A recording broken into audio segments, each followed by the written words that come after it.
오늘은 마음에 가득한 것이란 제목으로 여러분과 은혜를 나누고자 합니다. 오늘 본문은 예수님의 평지 설교의 일부입니다. 평지 설교. 여러분이 산상 설교, 마태복음에 있는 산상 설교는 많이 들어보셨죠? 근데 오늘 본문은 누가복음에는 평지 설교. 예수님께서 평지에서 제자들과 또 당신의 말씀을 들으려고 찾아온 사람들에게 말씀을 전하셨기 때문에 이것을 이제 평지 설교라는 이름을 신학자들이 붙였습니다. 평지 설교. 예수님 말씀을 듣고자 병이 낫기를 바라는 마음으로 유대 지방은 물론이고 또 시돈과 드로 지중해 변에서부터 소문 듣고 찾아온 사람이 참 많았습니다. 예수님은 가시는 곳마다 선풍적인 인기가 있으셨어요. 예수님이 그런 인기가 없었으면 바리새인들이나 사두개인들이나 종교 지도자들이 눈여겨보지 않았겠지만 예수님은 가시는 곳마다 인기가 있었습니다. 왜냐하면 예수님께 가면 병이 낫고 귀신이 나가고 또 때로는 오병이어의 기적 같은 놀라운 기적이 임하기 때문이죠. 물론 하나님께서 예수님을 통해서 하시고자 하는 것은 더 귀한 것, 한 사람이 죄의 사슬로부터 벗어나서 구원받는 것, 영원한 생명을 누리는 것이 궁극적인 목표이긴 하지만 사람들은 일단 능력을 행하시는 주님 앞에 많이 몰려들었던 것이죠. 예수님 앞에 가면 병이 낫는다. 우리가 몸이 아플 때 참 괴롭잖아요. 근데 그 병이 낫는다고 하면 얼마나 좋은 일이겠어요. 그리고 또 귀신 들려서 인생이 망가진 사람이 예수님으로부터 은혜를 받아서 귀신이 나가고 정상적인 생활을 다시 회복할 수 있다면 그 또한 얼마나 놀라운 일이겠어요. 또 예수님 앞에 나와서 떡을 막 먹고 음식이 막 해결되는 걸 보고서 사람들이 얼마나 예수님을 좋아했겠습니까? 그러나 예수님의 진짜 관심은 그 정도가 아니었죠.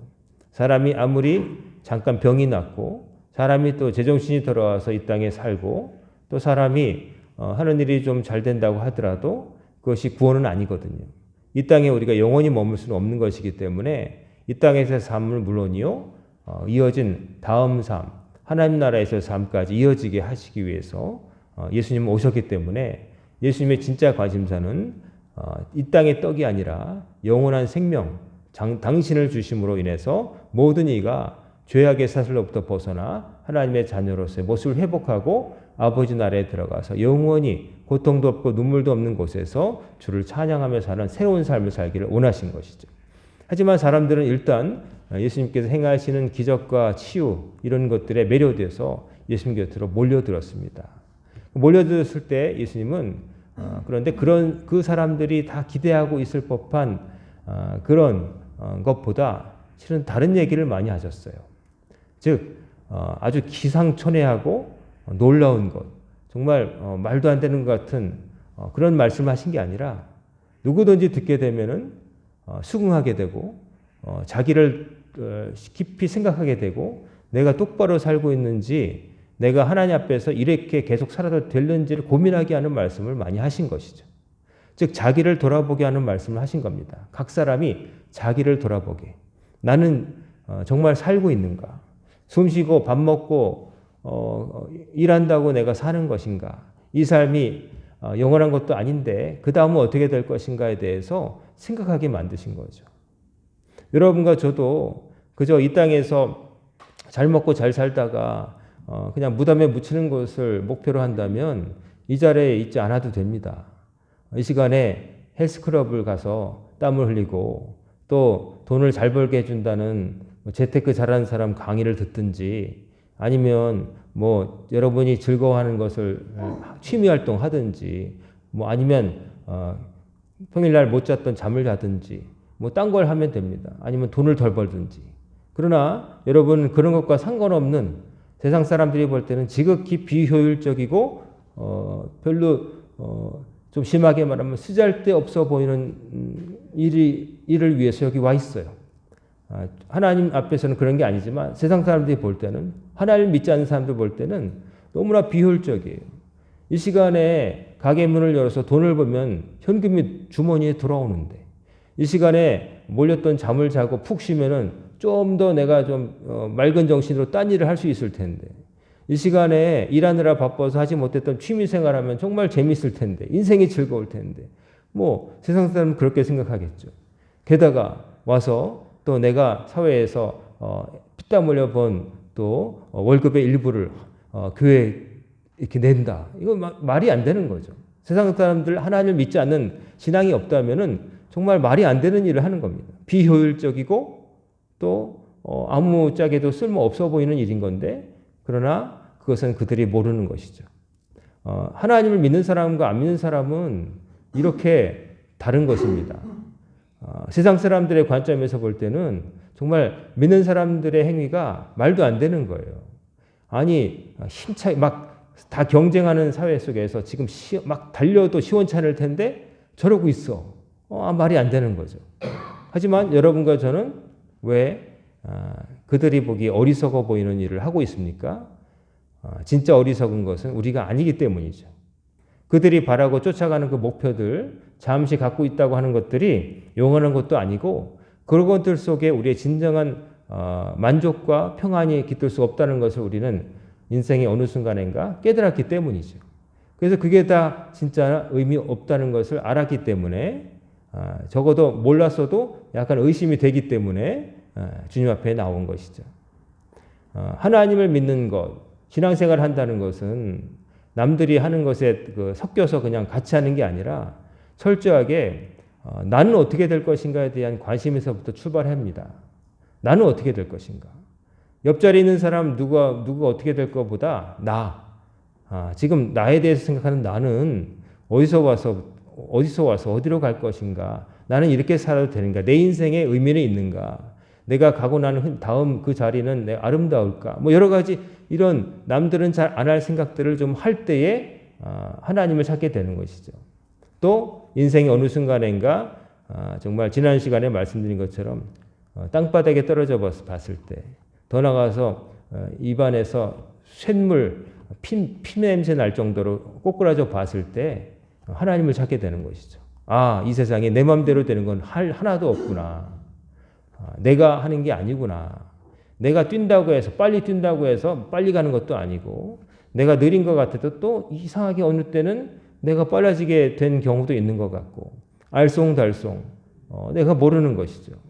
즉 누군가 계신데 내가 하는 게 아닌데 되는 것도 있고 내가 하려고 해도 안 되는 것이 있다는 것을 막연하게나마 이제 느끼고 그러다가 더 선명하게 알게 되는 것이죠.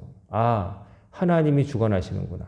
만물을 지으신 하나님이 계시고 내가 날고 기어봤자 하나님 섭리 안에 있는 거구나 하는 것을 깨닫고 하나님 앞에 머리 숙이고 겸손하게 다가오는 것이죠. 그래서 신앙생활은 이런 깨달음이 있는 사람이 시작하게 되어 있습니다.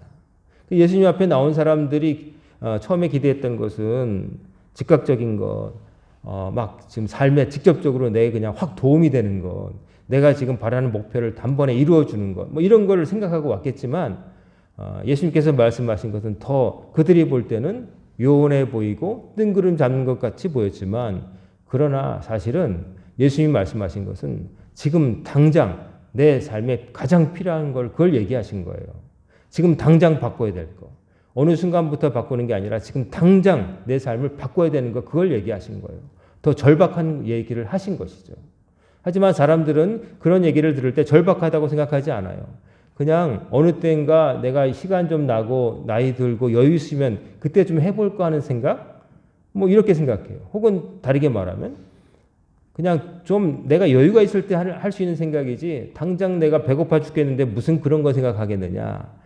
이건 절박한 게 아니라 한참 뒤에 생각할 일이다. 내 먹고 사는 문제가 해결돼야 그 다음에 좀 생각할 것이다 라고 생각을 하죠. 하지만 당장 먹고 사는 것보다 중요한 게 뭐냐면은 당장 내가 이 자리에서 죽어도 하나님 나라 들어갈 수 있느냐. 내가 어떻게 사느냐. 하나님 앞에서 어떻게 사느냐에 대한 문제가 가장 절박하고도 긴급한 일인 것이죠. 우리가 언제 태어났는지는 알 수 있지만 언제 이 땅을 떠날지는 아무도 모릅니다. 나이가 어리다고 한참 사는 것도 아니고 나이가 많다고 당장 돌아가시는 것도 아닙니다. 태어난 순서는 있어도 가는 순서는 정해져 있지 않습니다. 그냥 하는 말이 아니라 실제로 그렇지 않습니까? 실제로 그렇습니다. 지금 우리가 예배드리고 있는 이 순간에도 어떤 사람들은 병원 응급실에서 정말 심폐소생술을 하고 있을 수도 있고, 호스에 영양죽을 꽂아서 입도 아니고 코로 그렇게 연명하는 사람도 있을 수 있고, 태어났는데 아무 죄도 없지만 태어났는데 아프게 태어나서 인큐베이터 속에 들어있거나 그런 애들도 있는 것이고, 또 더 나아가서는 이제 생을 달리한 사람도 있는 것이죠. 이 세상은 우리가 마음대로 재단하고 계획하고 내 마음대로 되는 게 아닙니다. 근데 우리는 자꾸 그렇게 할 수 있는 방법이 있다고 착각을 합니다. 그러면서 어떤 유행, 어떤 때 확 이제까지 것을 다 뒤엎고 그냥 VMR, 투아웃에 말로 홈런 치는 것이 있을 것 같이 생각을 하죠. 하지만 하나님이 만들어 놓은 세상에서 그런 일은 거의 없습니다. 노력한 사람이 성공할 확률이 더 많고, 더 많이 땀 흘린 사람이 건강할 확률이 높은 거지, 그냥 어느 날 한번 지나가다가 우연히 뭐 하나 봤는데 그 문제 맞았다, 이거 별로 그렇게 많지 않은 거예요. 우리의 삶이 언제까지 지속될지 모르지만 매 순간순간을 우리가 하나님 앞에서 하나님 백성답게 올바르게 매 순간을 그렇게 하며 살아야 되는 거예요. 먼 후의 일로 미뤄두거나 나하고 별로 상관없다고 생각하면 안 되는 것이죠. 신앙생활은 가장 절박한 문제에 대한 해답입니다. 하나님을 찾는다는 건 뭐냐면 절박한 인간이 답이 없기 때문에 하나님께 답을 구하는 거예요. 그 문제 앞에 그거보다 더 급한 일이 어디 있겠어요. 오늘 예수님께서 평지에 몰려든 사람들은 다 예수님께 당장 몸이 쑤시고 아픈데 나았으면 좋겠다. 또 뭐 밥벌이가 안 되는데 그냥 딴 데서 하신 것처럼 막 돌을 막 저기 딱딱한 보리떡을 가지고 막 수천 명 먹이시고 생선을 가지고 막 주시고 뭐 이런 걸 기대할 수도 있고, 근데 우리 사촌이 귀신 들렸는데 빨리 나와서 정상으로 돌아와서 밥벌이 좀 했으면 좋겠다. 이러고 나와서 왔을 사람도 있는 거죠. 혹은 그 중에는 또 예수님이 저 알지도 못하는 사람이 나는 바리새인인데 나보다 더 인기가 있는데 뭘 그렇게 대단한가? 도전적인 마음을 가지고 온 사람도 있을 것이고. 근데 오늘 예수님께서 하신 말씀을 보세요. 선한 사람은 마음에 쌓은 선에서 선을 내고 악한 자는 그 쌓은 악에서 악을 내나니 이는 마음에 가득한 것을 입으로 말함이니라. 이렇게 말씀하세요. 여러분이 이 말씀을 듣고 야, 이해가 도저히 안 된다라고 느껴지십니까? 이거는 뭐 파격이고 예수님이 하신 말씀이 막 상식에 반하는 막 그런 느낌으로 느껴지십니까? 아니죠. 어떻게 보면 당연한 거, 어쩌면 어디선가 들어본 것 같은 말씀 같죠. 이상한 말씀이 아니에요. 자, 선한 사람은 마음에 쌓은 선에서 선을 내고 악한 자는 그 쌓은 악에서 악을 내나니 마음에 가득한 것을 입으로 말함이니라. 사람이 입으로 말을 하죠. 여러분과 제가 말을 하죠. 말을 하기 때문에 서로 의사소통이 됩니다.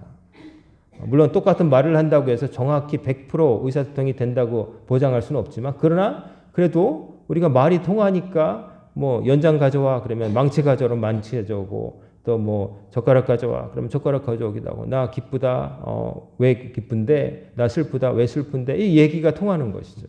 이 말이라는 게 참 편리하죠. 말을 못하게 된다. 지금 지금 이 자리에 계신 분들 가운데는 청각 장애인이 안 계시죠. 근데 청각 장애를 가진 분들은 듣지 못하기 때문에 이제 말을 못합니다. 소리를 못 낸다는 게 아니라, 물론 이 성대 자체에 문제가 생겨서 발성을 못한다는 게 아니라 듣지를 못하기 때문에 내 소리가 어떤지를 몰라요. 내가 내 소리를 듣지 못하면 내 음이 고음인지 저음인지를 알지 못하고 큰 소리인지 작은 소리를 모르기 때문에 보통 사람이 들을 때 이상한 소리로 들리는 거예요. 그러니까 말을 배울 수 없기 때문에, 듣지 못하기 때문에 그렇게 되는 거예요. 그래서 그런 분들은 수화라는 걸 사용하죠.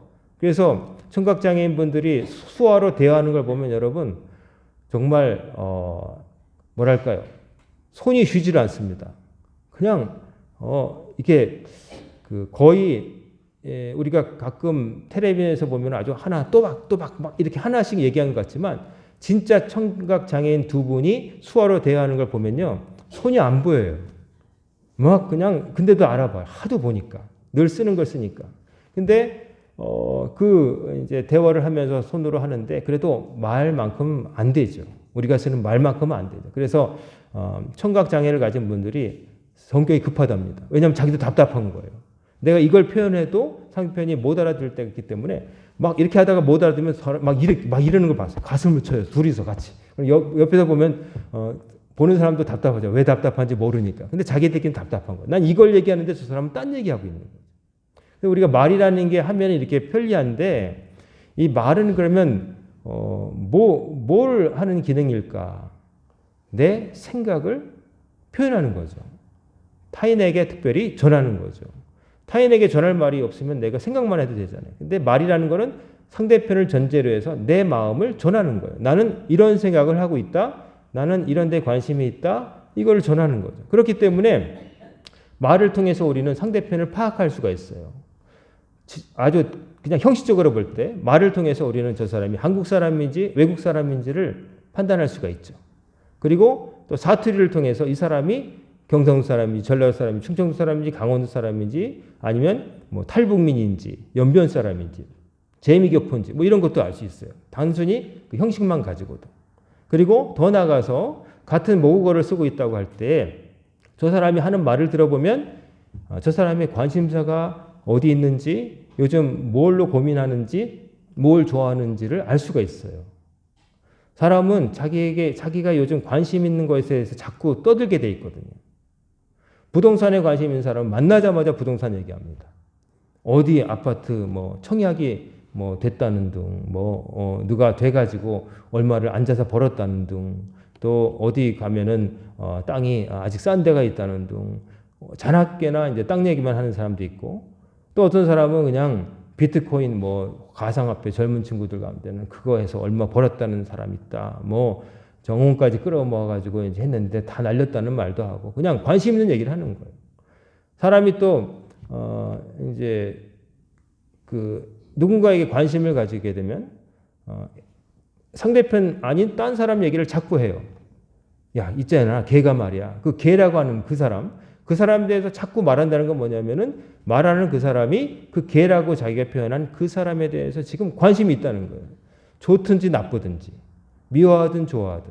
그래서 안 하던 사람 얘기를 자꾸 누군가에게 한다? 그러면 그 사람은 뭔가 그 사람과의 관계가 지금 바뀐 거예요. 더 친밀해졌든 악화되었든, 그리고 그런 걸 떠나서 관심이 더 많아졌다. 그 사람 얘기만 하는 거예요. 혹은 어떤 사물에 대해서, 어떤 사건에 대해서 그 얘기만 하는 거예요. 요즘 그 노벨상 우리나라 여류 작가가 소설가가 돼가지고 뭐 얘기가 많죠. 근데 그 문학을 어떤 분석하는 방법 중에는 뭐 여러 가지 방법이 있겠지만 컴퓨터가 이제 나온 다음에는 이런 방법도 있어요. 어떤 소설책을 이제 다 입력해 놨잖아요. 그러면 거기에 어떤 단어가 몇 번 쓰이는지를 검색해 보는 거예요. 사람이 하면 일일이 세가지고 힘들겠지만 컴퓨터로 하면 금방이거든요. 그래서 뭐 사랑이라는 단어가 이 소설에 몇 번 나왔냐. 반대로 미움이라는 단어가 몇 번 나왔냐. 혹은 상실이라고 하는 단어가 몇 번 나왔냐. 자유라는 단어가 몇 번 나왔냐. 봐가지고 빈도수가 가장 많은 것이 사실은 그 책의 주제다. 이 작가가 말하고 싶은 바는 거기에 있다라고 아주 어떻게 보면 단순 무식한 방법 같지만 양으로 그냥 그 얘기를 많이 하니까 그 단어를 많이 쓰는 이유가 있는 거죠. 쓸 수밖에 없었으니까. 아무리 감추고 이제 은연중에 드러나게 하려고 했다 할지라도 사람이 결국 글자 가지고 말을 이제 글도 말이니까 글말이니까 거기에 나타나는 거예요. 많이 쓰는 단어에 거기 있는 거예요. 그래서 성경에 감사라는 단어, 은혜라는 단어, 용서라는 단어, 또 여러 가지 단어, 자비, 인자 이런 단어가 나오는 것은 성경의 주제가 하나님의 인자와 자비하심과 사랑과 또 순종에 있다는 것을 반증하는 거죠. 그래서 성경 분석할 때도 성경 프로그램으로 이 단어가 몇 번 나오는지를 다 요즘 검색이 가능해요. 그래서 이렇게 하는 방법도 있어요. 자, 사람이 이렇게 말을 하는데 말은 결국 예수님이 말씀하신 것처럼 자기 마음에 가득한 것을 입으로 말하게 돼 있어요. 그래서 우리가 말을 할 때 상대편에게 말을 할 때 내가 평소에 자식들이나 가까운 사람하고 대화해서 무슨 말을 하는지를 한번 생각해 보세요. 요즘 내가 사람 만나면 무슨 얘기를 주로 하는가? 건강 얘기를 많이 하는가? 자식 얘기를 많이 하는가? 돈 얘기를 많이 하는가? 뭐 기타 여러분이 뭘 주로 자꾸 제 얘기를 하는가? 어떤 사람에 대해서 얘기하는가를 한번 자기가 자기를 돌이켜 보세요. 평소에는 그런 생각을 안 하죠. 그냥 생각나는 대로 말하고 남이 어떻게 반응하냐만 관심이 있지만 실은 내 입에서 뭐가 이렇게 많이 나가는지 내가 요즘 무슨 말을 많이 하는지는 자기는 잘 모를 때가 많거든요. 근데 그 말이 그 사람의 지금의 관심사고 그 사람이 기울어져 있는 바라는 거죠. 그러니까 거기서 드러나는 거예요. 제가 한참 전에 아주 청년 때 겪은 일입니다. 청년 때 어떤 목욕탕을 갔습니다. 목욕탕에 갔는데 이제 아주 작은 목욕탕이에요. 동네마다 있는 목욕탕 중에서도 아주 사이즈가 작은 목욕탕인데 목욕탕에 갔더니 머리를 팍팍 깎은 두 사람이 이제 들어오는 거예요. 빡빡 깎은 두 사람이 들어오는데 처음에는 여기 막 문신도 있고 그래가지고 야 조폭이구나. 그래서 한 구석에서 조용히 저는 목욕을 하고 있었어요. 목욕을 하는데 목욕탕에 뭐 넓지도 않으니까 얘기가 들리잖아요. 들리는데 그 두 사람이 이제 머리를 빡빡 깎은 건장한 두 사람이 얘기를 하는데 이제 막 땅 얘기를 하고 뭐 그래서 이제 그런데 용역회사 이런 데 있는 업계인가 보다. 이제 그러고 이제 목욕을 마치고 게다가 사람들이 또 저한테 샴푸를 빌려달라고 해서 샴푸까지 빌려줬어요. 머리도 빡빡 깎았는데 샴푸를 빌려달라고 했어요. 그래서 이상한 사람들하고 빌려줬는데 그러고 나서 목욕이 비슷하게 끝나가지고 옷을 입는데 옷을 입는데 보니까 승려예요. 불교 승려예요. 이게 그 승려들 입는 옷 있잖아요. 가사라고 하는 거. 뭐 이런 걸 그래서 저는 저 두 사람이 목욕탕에서 알몸으로 말할 때는 부처님이라든지 뭐 극락왕생이라든지 뭐 절이라든지 얘기 하나도 안 나오고 땅 얘기만 열심히 하고 막 그래서 용역 업계인 줄 알았는데 입고 나가는데 승려인 거예요. 그래서 생각하기에는 옛날에 폭력배들이 절로 많이 숨어들었다고 하는데 그런 부류의 사람이 아닐까 이런 생각을 해봤는데요. 그 사람들이 아마 그것을 걸치고는 그런 말 안 하지 않았을까. 근데 다 벗고 나서 그냥 목욕탕에 갔으니까 그냥 관심사에 대해서 얘기한 것 같아요. 자, 제가 들었어요. 근데 자기들이 일하는 절에서는 그렇게 안 하겠지만 여러분 누군가 듣고 있어요. 여러분과 저의 말을 듣고 있어요. 사람도 듣고요. 위에 계신 하나님도 듣고 계세요. 여러분과 저는 마음에 가득한 것을 밖으로 토해낼 수밖에 없어요. 여러분은 요즘 뭐에 대해서 사람 만나면 말씀하고 계십니까? 자식들에게, 배우자에게, 회사에 가서나 어디서 무슨 말을 제일 많이 합니까? 그게 여러분을 가리키는 거예요. 여러분 안에 지금 가득한 거예요. 그게 좋은 것이면 좋은 거죠. 선한 것이. 쌓은 것이 선한 것이면 좋은데 악하거나 혹은 무익한 것이면 문제가 됩니다. 늘 생각하고 관심 있는 게 오직 악하고 지나가 버릴 것들에만 관심이 모여 있다. 그러면 그 사람은 그런 사람이 되는 거예요. 그런 말만 할 뿐 아니라 그런 삶을 살게 되겠죠. 그거에 관심이 있으니까 그것만 쫓아다닐 거 아니겠어요. 그러면 관심이 있는 대로 사람은 움직이게 돼 있고 그런 사람이 되어가는 거예요. 원래부터 그런 사람인 게 아니라 그런 관심, 마음에 담아둔 것 때문에 그 사람이 그런 쪽으로 기울되고 말만 그렇게 하는 게 아니라 삶도 그렇게 되는 거예요. 그 사람이 그렇게 만들어지는 거예요. 그러니까 말로 옛날에 신언서판이란 말이 있었죠. 사람을 판단할 때 몸가짐, 그리고 말, 그리고 글씨를 가지고 사람을 판단한다. 당나라 때 인재를 발굴할 때 요걸 가지고 신언서판이다. 그랬거든요. 근데 저는 이제 한 가지 좀 곁으로 지나간 얘기지만 글씨를 가지고 사람을 판단할 수 있다고 그런 말도 하는데 그건 아닌 것 같아요. 왜냐하면 글씨를 아주 붓글씨를 열심히 해서 글을 멋지게 쓰는 분을 봤는데 그 심성은 거기에 미치지 못하고 너무 달라서 제가 충격을 받아서 글씨는 좀 못 써도 마음이 흐트러진 건 아니겠다는 생각을 해봅니다. 글씨를 아무리 잘 써도 아주 좋은 의미를 담은 글을 써도 마음을 그렇지 못한 걸 봤기 때문에 글씨는 예쁘게 쓰면 좋겠죠. 근데 글씨는 글씨일 뿐이다. 그런데 남의 글을 쓸 수도 있으니까요. 자기 글이 아니라 좋은 글을 보통 베껴서 쓰잖아요. 연습해가지고 4자나 몇 자나 해가지고 똑같이 베껴 쓰는 거 그건 의미가 없고요. 그러나 이제 그게 글씨가 아니라 글이라면 얘기가 달라지죠. 어떤 글을 쓰느냐, 자기 생각을 나타내는 거로서. 그리고 거기 말이 들어있다는 거예요. 우리 주로 말을 하잖아요. 글보다 말을 할 수 있으니까.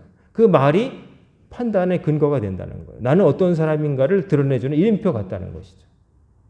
하나님 보실 때 나는 어떤 말을 하고 있는가? 성도들 사이에서 나는 어떤 말을 하고 있는가? 말이 참 편리하면서도 위험합니다. 실수하기 좋거든요. 실수하기 좋거든요. 말에 실수가 없는 사람은 성을 정복하는 사람보다 낫다는 성경 말씀이 있을 정도로 말에는 사람이 이렇게 위험한 거예요. 하기는 쉽지만 그냥 툭 나갔는데 아차 하는 경우 있죠. 근데 이미 내뱉어진 말은 주워 담을 수가 없죠. 글은 미리 발표하기 전에 수정하고 지울 수 있지만 말은 보통 즉시로 가잖아요. 즉시 그 자리에서. 그러니까 우리가 말을 참 아름답게 써야 되는데 말은 결국 우리의 마음에서부터 비롯된다. 마음에 거룩한 생각을 하고 마음에 거룩한 것을 품게 되면 우리 말이 달라지고 말이 달라지면 행동도 바뀔 것이고 행동이 바뀌면 삶이 바뀌게 되는 것이죠. 삶이 바뀌면 내 주변에 있는 사람에게도 좋은 영향을 미치게 되는 것이죠. 예수님께서 하신 말씀 이겁니다. 우리 마음 안에 뭐가 있는지를 들여다봐라. 마음 안에 거룩한 것, 하나님께서 명하신 것을 품고 살아라. 그것을 체크하지 않고 막 살면 안 된다는 말씀을 하시는 거죠. 말은 참 막 하기 쉽습니다. 화나면 막 그냥 말이 잘 나옵니다. 말 못하는 사람도 화나면은 막 복받쳐가지고 막 폭포수처럼 쏟아집니다.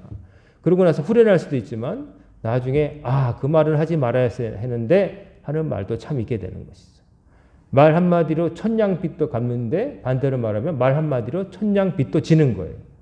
이제까지 다 잘했어도 말 한마디 때문에 잘한 것들이 다 이제 엉망이 될 수도 있는 거예요. 그만큼 말은 편리하지만 우리 곁에 늘 있지만은 그러나 정말 조심해서 사용돼야 될 도구인 거고 사실은 그 조심해야 될 것은 우리 마음에 뭐가 있는지가 그것 때문에 드러나기 때문에 조심해야 되는 거예요.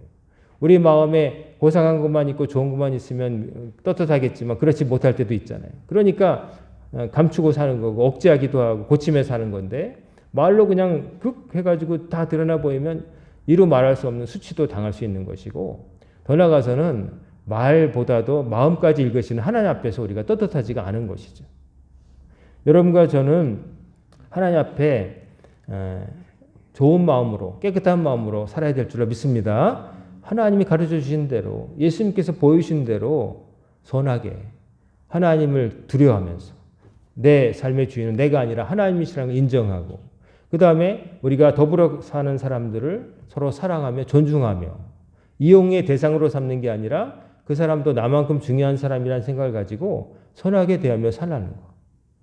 뭐 그 밖에 뭐 더 있나요? 하나님이 계신 줄 알고 경거망동하지 않고 하나님 앞에서 하나님 말씀대로 살아가고 더불어 사는 사람들과 관계를 잘 맺으며 다른 사람을 유익을 구하면서 이기적으로 살지 말고 베풀며 또 도와주며 살아라. 그럼 여기서 더한 걸 하나님이 요구하셨나요? 저희들더러 뭐 하늘을 날라고 하셨나요? 물속을 잠수하라고 하셨나요? 땅속을 파고 다니라고 하셨나요? 우리들더러 100km 뭐 역기를 막 들라고 하셨나요? 아니면 뭐 다른 일을 하라고 하셨나요? 하나님은 하나님 지으신 목적에 맞게 하나님을 아는 겸손하고도 착한 인간으로 살기를 우리에게 요구하신 거예요. 그렇게 살다가 이 땅에서 삶이 끝난 다음에는 그런 사람이 머물 수 있는 곳을 예비하시고 불러주신다고 약속을 하신 거예요. 반대로 말하면 마음속에 악독한 것을 품고 악독한 것을 말하며 그렇게 계속 살면은 나중에는 그런 사람들만이 갈 수 있는 곳으로 갈 수밖에 없다. 이런 경고의 말씀이기도 한 것이죠. 오늘 주일 아침 여러분 아까도 말씀드렸지만 하나님을 경외하지도 않고 다른 사람들을 그저 이용만 하려고 경쟁 속에서 사는 사람들 볼 때는 우리가 어처구니 없는 일을 하고 있는 거지만 그러나 진짜 어처구니 없는 것은 그 사람들이에요. 하나님이 계신 줄도 모르고 경험해 봤을 텐데 지 뜻대로 안 되는 게 훨씬 많다는 걸 알 텐데 자기 삶 하나조차도 자기가 마음대로 할 수 없는 걸 알았을 텐데 그거 모르잖아요. 그러면서 그냥 이 땅의 것이 전부인 줄 알고 이거 해보고 저거 하고 술 먹고 즐기고 뭐 쾌락에 젖어서 그렇게 살다가 나중에는 그것도 덫이 없으니까 더 심한 것에 몰두하기도 하고 의미 없다고 생각하게 되고 남긴 것이라고는 나중에 썩은 시체와 또 그 사람에 대한 안 좋은 기억만 두고 가는 그런 삶을 사는 거. 그런 걸 모르고 사는 거니까 어처구니 없는 거, 대책 없는 거는 그 사람들인 것이죠. 그러나 여러분과 저는 그렇게 살면 안 되겠거나 하는 것을 하나님이 깨닫게 해주신 거예요. 그래서 여러분은 지금 주일날 이 날씨 좋은 날에 주님 앞에 나와 있는 겁니다. 얼마나 좋습니까? 여러분 교회에 나와서 하나 앞에 예배 드릴 때 그때는 여러분을 고용한 사장도 여러분을 불러댈 수 없고 여러분의 가족 중에 누가 뭐 이거 해라 저거 할 수도 없고 밖에서 누가 할 수 없는 자유의 시간입니다. 하나님만을 예배하는 시간입니다. 누가 여러분들에게 딴 거 시킬 수 없는 시간입니다. 하나님 만나는 시간입니다. 이 시간에 와서 하나님의 말씀을 듣고 찬송을 부르고 기도할 때 여러분 어디서 교회 바깥에 어디서 이런 시간을 가질 수 있습니까? 세상 나가보세요. 어떻습니까? 한 사람 하나라도 내가 더 얻으려고 하고 하나라도 주려고 하는 게 아니라 내가 뺏으려고 하고 뭘 하더라도 나의 이익을 위해서 모든 것을 조작하려고 하고 남의 이익을 위해서 살지 않죠. 나의 이익을 위해서 살게 되는 거죠.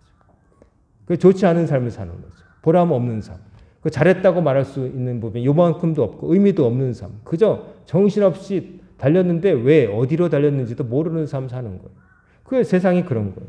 근데 여러분은 그러면 안 된다는 걸 깨닫기 때문에 여기 와 계신 거고 그리고 더 중요한 것은 예배 드리고 나서 이 문을 예배당 문을 나가서 여러분이 더 많은 시간을 할애할 여러분 가정, 회사, 일상적인 삶 속에서 여기서 들은 대로 배운 대로 사시는 거예요. 여기 앉아 있을 때만 그렇겠구나 하고 잠깐 그랬다가 나가면서부터 옛날로 돌아가 가지고 악한 것을 마음에 품고 그런 것을 쫓아서 세상 사람과 똑같이 살면 안 되는 거예요.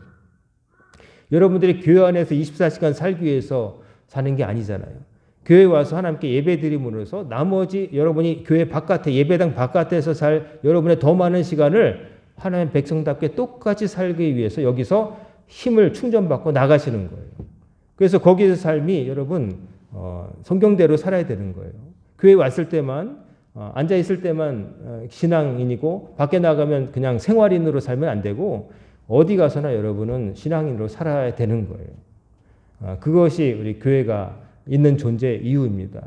교회는 뭐 여러 가지 일을 벌여가지고 뭐 이것도 하고 저것도 하고 우리끼리 즐겁고 뭐 사진 찍고 뭐 남기기 위해서가 아니라 교회 와서는 머리 숙여 기도하는 거예요. 교회 와서는 하나님 말씀 듣는 거예요. 교회 와서는 세상에서 살았을 때 잘못을 과오를 반성하고 교정하고 위로받고 새 출발하기 위해서 충전하고 탁 나가서 머무르고 쉬기도 하고 훈련도 받고 그래서 나가는 곳이에요. 그러므로 교회에서는 복잡한 거 할 필요 없다고 저는 생각합니다. 교회는 하나님 만나서 예배 드리는 곳이고 또 우리 성도들이 서로 교제하는 가운데 같은 믿음을 가진 사람들끼리 서로 도와주고 본을 보여주고 끌어주는 곳이에요. 그 이상 그 이하도 아닙니다. 여기서 뭐 스포츠 센터를 만들어서 옆에다가 막 와가지고 뭐 만든다. 저는 그닥 별로 그런 거는 동사무소 다 합니다. 그런 것까지 할 필요는 없다고 합니다. 기도를 해야죠. 여기 와서 뭐 회의를 할 게 아니라 기도해야 되는 것이죠. 세상을 쫓아가는 게 교회가 아니라 교회는 교회만이 할 수 있는 것을 해야 교회인 겁니다. 근데 자꾸 교회가 좀 세상 사람부터 좀 관심을 끌고 싶고 막 이제 각광받고 싶은 생각에 처음에 의도가 그랬겠지만 요즘은 정말로 중요하게 몰두해야 될 것보다는 딴 것에 자꾸 동원이 되거나 그거를 통해서 어떻게 사람들을 많이 교회 안으로 이 건물 안으로 이제 들여보내는 것에 관심이 있는 것 같아요. 근데 저는 그게 별 의미가 없다고 생각합니다. 교회가 사람들을 필요로 해서 모집하는 게 아니라 교회는 사람들이 필요로 하는 곳이 되어야 돼요. 다른 곳에서 느끼지 못했던 거룩함이 있고 다른 곳에 듣지 못했던 말씀이 있고 다른 곳에 없던 속됨이 아니라 거룩함이 있어서 머리 숙이고 싶은 곳이 되어야 되는 거예요. 그래서 그런 사람들이 모인 곳이 교회인 것이고 그래서 거기서 모인 사람들이 마음에 선한 악한 것을 풀어내고 선한 것과 거룩한 것을 품고 돌아가서 그것을 다른 사람과 나누게 하는 것. 그게 교회의 책무라고 보고 우리 오늘날의 교회 미래의 교회 할 것 없이 교회는 처음도 그랬고 나중에도 그래야 되고 변할 것은 없다고 봅니다. 교회 앉는 의자가 좀 바뀌고 디자인이 바뀌고 의복이 바뀔 수는 있어도 교회 와서 여러분 뭘 기대하십니까? 교회 와서 재미있는 영화를 보려고 하십니까? 아니면 좋은 노래를 들으려고 하십니까? 여러분의 장기자랑을 하려고 하는 겁니까? 세상에서 입은 상처를 치유받고 하나님 말씀을 듣고 깨달음을 얻고 정신 차리고 각성하여서 여러분의 삶의 공간으로 가서 무의미한 삶이 아니라 의미 있는 삶, 영원한 영생을 향한 삶 살기 위해서 여러분 배우고 훈련하고 돌아가는 곳이면 됩니다. 그것으로 충분합니다. 여러분 우리 광양교회가 우리 성도님들이 그런 곳에 관심을 가지고 올곧게 나아가는 교회와 성도가 되기를 간절히 소망합니다. 교회는 교회이지 다른 것을 쫓아가는 곳이 아닙니다. 다른 곳과 똑같아지려면 시작도 안 했습니다. 다른 곳과 다른 곳이어야 되고 여기 오면 모자가 벗어지는 곳이고 허리가 숙여지는 곳이고 여기 오면 나쁜 말 하면 안 되겠다는 것이 느껴져야 되는 겁니다. 그거는 누가 만드느냐? 교회 디자인이 아니라 여러분 앉아있는 성도가 만드는 겁니다. 옆에 속된 말을 붙이려고 했는데 그런 것에는 관심도 1도 없는 거룩한 성도가 있으면 그런 말 못 꺼냅니다. 그런데 이런 말 했더니 킥킥거리면서 같이 좋아하는 사람이 있으면 말을 꺼내게 되는 거예요. 마음에 선한 것과 거룩한 것을 여러분 가득 채우시길 바랍니다. 그래서 여러분이 가는 곳마다 여러분의 가정과 사회가 거룩해지길 바랍니다. 광화문 광장에서 200만 명 모인다고 해서 되는 게 아니에요. 여러분 한 사람 한 사람이 배운 대로 들은 대로 여러분 맨날 만나는 사람 앞에서 교회 다니면 이렇게 달라진다는 걸 보여주세요. 죄를 과시하고 우리가 이럴 수 있다는 거 보여주는 게 아니라 우리 한 사람 한 사람이 그냥 큰 교회도 아니고 그냥 내가 다니는 동네 교회 성도라고 하는데 그 사람 만났더니 이 사람 말하는 게 다르더라. 마음 씀씀이가 다르더라. 이 사람은 관심사가 나와 다르더라. 이게 느껴지는 거예요. 그게 그 사람에게 여러분이 그럴 때 그 사람에게 말을 전할 때 교회 한번 가보실래요? 하나님께 한번 기도해 보실래요? 할 때 그 말이 어떤 화려한 전도지보다 어떤 유명 인사의 메시지보다 강력할 줄로 믿습니다. 여러분 한 사람 한 사람이 살아있는 전도지지 종이로 만드는 화려한 삼색 프린트된 게 되는 게 아닙니다. 늦을지는 모르지만 그것이 비효율적일지 모르지만 그러나 그것이 올바른 길이고 정확한 길이고 그것이 정도라고 믿습니다. 여러분 우리 광야의 성도님들 오늘도 주님 앞에 나오셨습니다. 귀한 시간 하나 앞에 나오셨는데 이 시간 여러분 오늘 들은 말씀 나누시면 예수님 말씀 보시면서 마음에 쌓은 것이 선이 되기를 그래서 여러분 입에서 나오는 것이 선한 것이 되기를 그리고 여러분의 삶도 선하게 되어서 하나님께서 부르시는 날 다 여러분이 하나님 나라에 들어가고 여러분이 건넨 말 선한 말을 통해서 다른 사람도 하나님께 나오는 길을 발견하게 되기를 주님의 이름으로 간절히 축원합니다. 아멘. 기도하겠습니다. 사랑과 은혜가 충만하신 아버지 하나님, 지난 주간도 저희들을 지켜주시고 거룩한 주일 아침 아버지 앞에 나와 머리 숙여 저희들의 연약함을 구하고 간절함을 구하고 하나님께 말씀을 듣게 하심을 감사를 드립니다. 저희들의 마음속에 무엇이 있는가를 살펴보게 하시고 속된 것, 더러운 것, 악한 것들을 다 개원하게 하시고 그 자리를 빈자리를 거룩한 것, 고상한 것 주의 말씀으로 가득 채우고 들어가는 저희들이 되게 하여 주옵소서. 오늘부터 시작된 한 주간도 저희들이 맞닥뜨리게 될 이 험한 세상 속된 것을 원하고 우리를 하나님께로부터 멀어지게 하는 온갖 함정이 있는 이곳에서 저희들은 길을 잃지 않게 하시고 각자의 자리에서 묵묵히 그러나 확실하게 믿는 사람답게 말하고 처신하며 살아가도록 붙들어 주옵소서. 이 모든 말씀 우리 주 예수님의 이름으로 간절히 기도드리옵나이다. 아멘.